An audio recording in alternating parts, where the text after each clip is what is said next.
What if Naruto had Frieza's potential? Part 8. As they were all waiting in the stands, most of them were anxious to find out who they were going to be pitted against. But most of the least shinobi kind of wanted to be put against Naruto.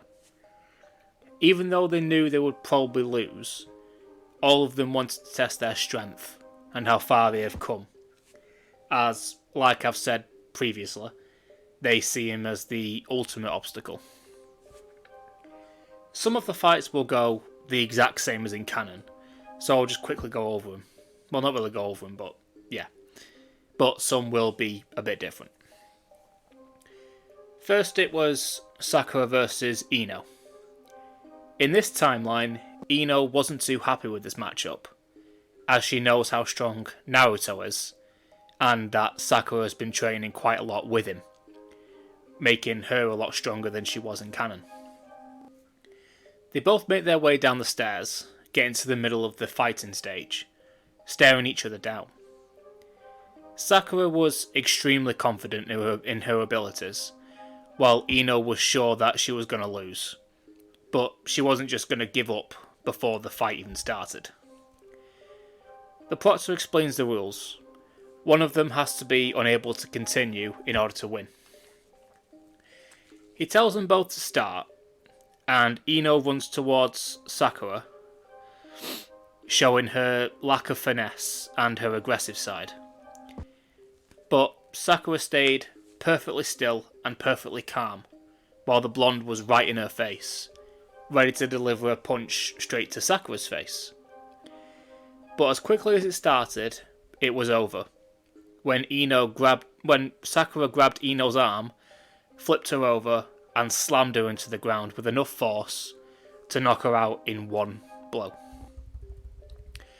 Shikamaru and Choji's jaw drops, seeing Ino taken out so easily, especially by Sakura, who felt a sense of closure to the two Kunoichi's rivalry. Sakura walks back up to the balcony, pleasantly surprised to see Sasuke's smile, telling her he knew she had it in her. But then she looked past to see Naruto, who she also wanted to impress, as he was basically the person who trained her. Naruto nodded with approval, making Sakura very happy. To her, this was the best day ever. Next up is Sasuke versus Yorua. I don't know how to pronounce it. It might be that, I don't know. But there's literally nothing to cover here. Sasuke won in canon and was weakened by the curse mark. Not only does he already have it sealed in this timeline, but he is also a lot stronger due to Naruto being, a god. So yeah, Sasuke wins with one fireball jutsu, which had too much chakra for Yorui to absorb. Shikamaru vs Kin goes exactly the same as in canon, with Kin getting caught in shadow possession and made to knock herself out by headbutting the wall, making him the winner. Kankuro vs Misuma again goes the same as in canon, with Kankuro wrapping his puppet around his body, cracking his bones, making him forfeit. Next is Shino vs Zaku. This one's different, I swear. Zaku starts by using his arms to send out pressurised sound waves to knock Shino off his feet and slam him into the wall, leaving him a bit dazed but overall okay. Zaku tries this again, but this time Shino was ready, and he sends bugs out in front of him, making a wall, blocking the sound waves and obscuring Zaku's vision. Sending more chakra through his arms as more bugs were crawling around, extending the wall, almost trying to make a dome around the fighting stage. Zaku blasts through the bugs, where he last seen Shino, but Shino was gone before the hole repaired itself with more bugs.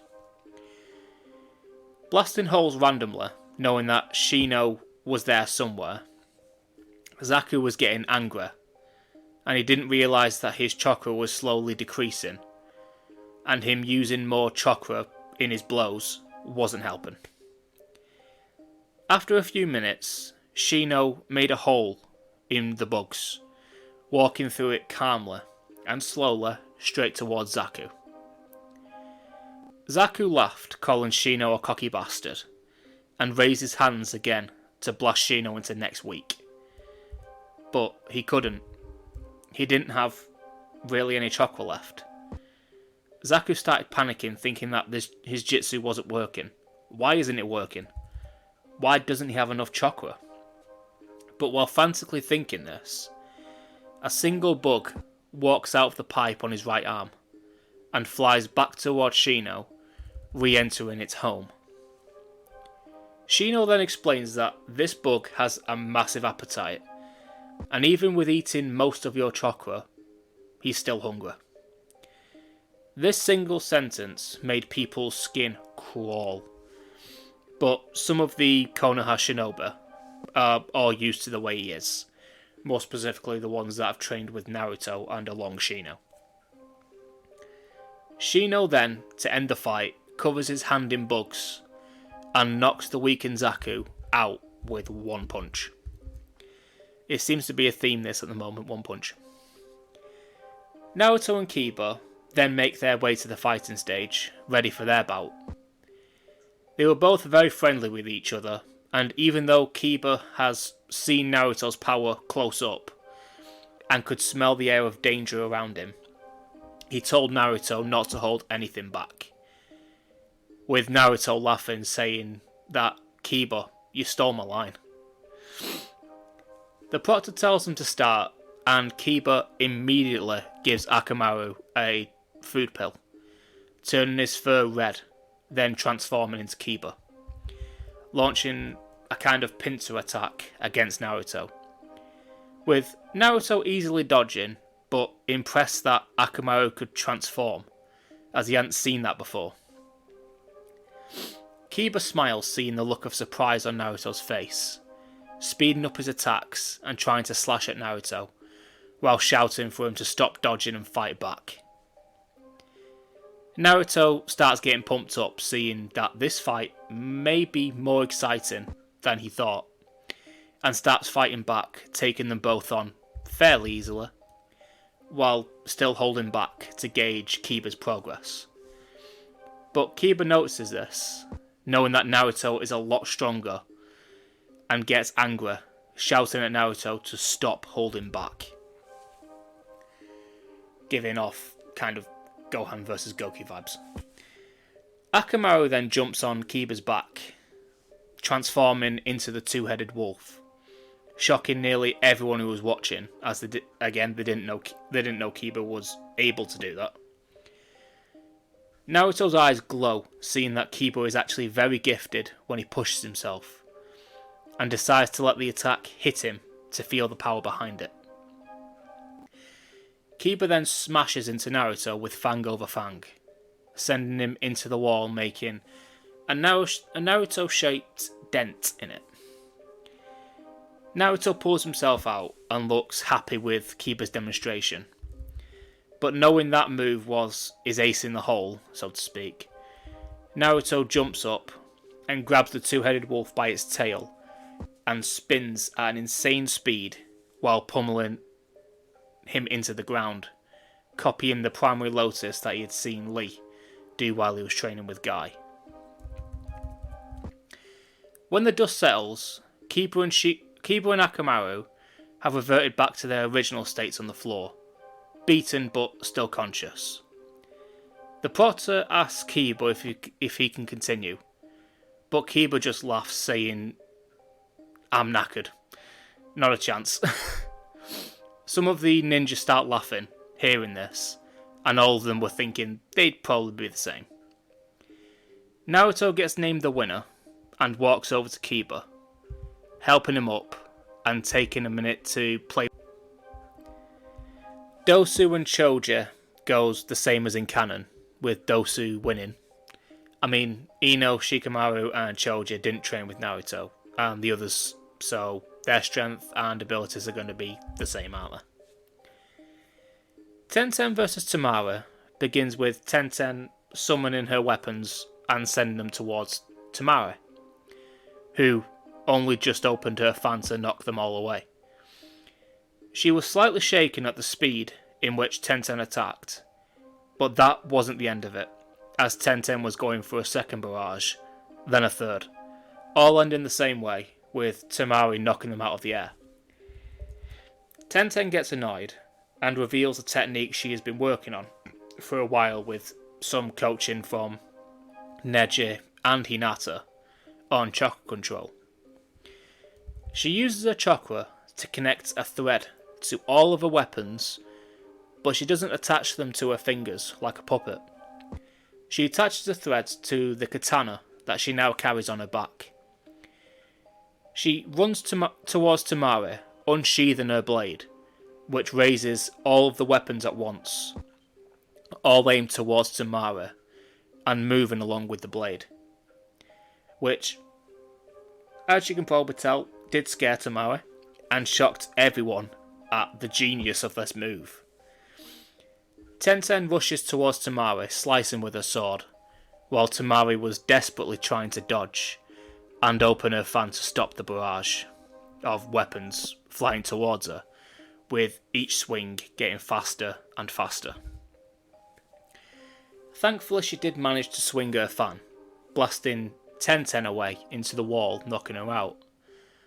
But in doing so, the chakra threads let the weapons go, which they all hit Tamari as they had momentum behind them, throwing her into the other wall, knocking her out as well, resulting in a double KO. While they were both being carried out on stretchers, the next combatants made their way down to the fighting stage, Hinata and Neji. This fight is not only more civilized, due to their relationship being a lot closer, like the way they are in Shippuden, but due to all their training, they are a lot closer in strength than the original. The proctor tells them both to begin, and they both bow to each other, showing the respect that they have between them, and that this will be somewhat of a traditional fight. Hinata starts by rushing Neji using Gentle Fist, with Neji blocking, then Neji striking, and Hinata blocking. This pattern goes on over and over again, throwing palm strikes and kicks against one another. For every blow received by one of them, they return the favour with one of their own. This goes on for nearly an hour, showing how much they have both grown as not only people but as shinobi. They eventually break away from each other, both panting but smiling. Hinata looks up to the stands at Naruto, with Naruto looking down smiling, knowing what Hinata was about to do, and nodding to both her and Neji, who was doing the same. They look back at each other, getting in range and dropping down into a certain stance. A unison of 8 trigrams 64 palms rings out from Hinata and Neji, and a brutal clash of strikes begins between them, and after they finish, they both drop down to one knee, with Hinata actually following through and falling on the floor, completely exhausted, making Neji the winner, but, as he admitted, only just. Naruto jumps down to the stage and helps Hinata up, while congratulating Neji, to which Neji again bows to Hinata, thanking her for the fight, and telling her that she has come very far, very quickly. Hinata smiles at Neji, weakly saying thank you, and throwing her other arm around Naruto, holding on to him while all 3 of them jump up to the stands, ready for the final match, which is Rock Lee versus Gaara of the Sand. All I can really say about this fight is that Lee is stronger, so on paper he should win.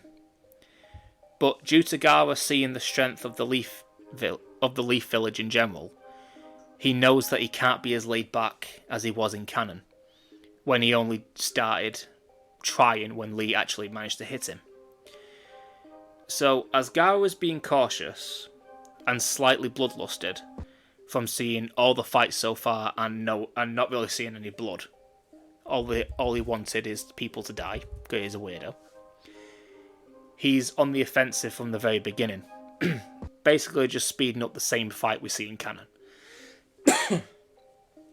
But this time, he doesn't have a chance to crush Lee's leg, as when he tries, someone interferes.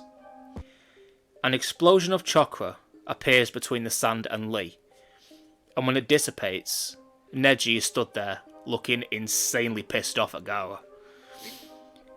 He starts to move towards him, but Naruto appears in front of Neji, holding his arm out, stopping him. Neji asks Naruto what he was doing, but Naruto tells Neji through gritted teeth that someone is going to beat him in the final exams. And trust me when I say, I hope it's me. While Naruto is saying this, Gaara becomes terrified as he sees Naruto's purple armour slowly cover his hand as he's trying to control his emotions, but the anger's seeping through. Neji turns around without saying a word and picks Lee off the ground, taking him to the infirmary to get checked up. When Neji comes back, he tells the rest of the ninja that Lee is just knocked out and needs some resting time, but he'll be okay after probably a week. They all look relieved as the Hokage gets their attention, telling them all that they have 1 month to train before the final exams. Well done, everyone. The Konoha Shinobi all walk out, but before they actually get out of the room, they look back at Gaara, all showing the disdain and anger that they have towards him for what he just did. But they head out, either way, ready to push themselves further than they ever have before. I'm going to leave this here for now, and I hope you liked this part, and I would love to know what you thought about it. But if you liked it, please consider subscribing, and if you do, you might as well hit the bell so you know when I upload next. So, as always, I'll see you all later. Bye.